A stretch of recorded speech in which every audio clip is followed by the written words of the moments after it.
Hello, Texas. The election is coming up. Early voting started on Tuesday and Election Day is on November 3rd. We're seeing an unheard of number of people voting early, including voting by mail. There are stories about people voting for the first time. Notable new first time voters include Snoop Dogg and Shaquille O'Neal.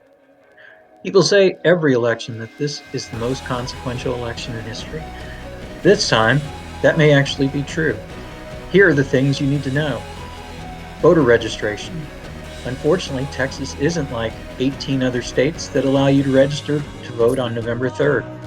The deadline for this election was October 5th. So at this point, you're either registered to vote or you aren't. You can check to confirm your voter registration by calling your voter registrar, which is part of the tax assessor collector's office in many counties.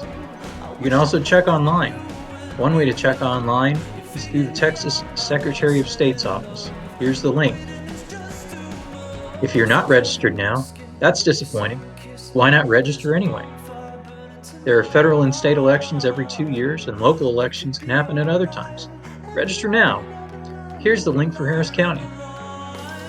If you are registered, the next step is to decide when and where to vote. There are 3 methods for voting in Texas. First, there's absentee voting, where you cast your ballot by mail or dropping off at a drop box or election office. Absentee voting is limited in Texas. Persons over 65 are entitled. Otherwise, you must be unable to vote in person. For example, if you're ill or away from the county. You must request the absentee ballot. The ballot request must be received by the county clerk by October 23rd. Then the ballot is sent to you. You need to complete the ballot, put it in a secrecy envelope, then place the secrecy envelope in a provided mailing envelope. The envelope must be mailed or delivered and must be postmarked by November 3rd. Next, there's early voting in person. This year, early voting started on October 13th and continues until October 30th.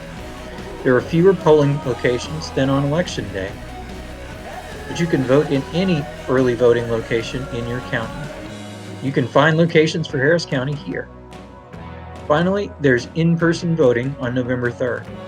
There are more polling locations on Election Day. You can find the locations at the website above.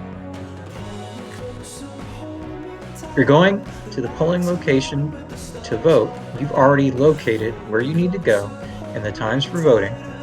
You need to bring picture identification to the poll. Most people use their driver's license or state-issued identification card. Here are some other identification documents you can use. Poll worker checks your information against the voter registration database and then directs you to one of the election stations. You go to the voting machine and log in using the code that your poll worker gave you. You follow the directions on the machine and select your choices. After you've made your selections, you have to submit your choices in the machine. When you've submitted, you're done. Congratulations. You just participated in American democracy. Now you can put on your I voted sticker. Thank you for voting.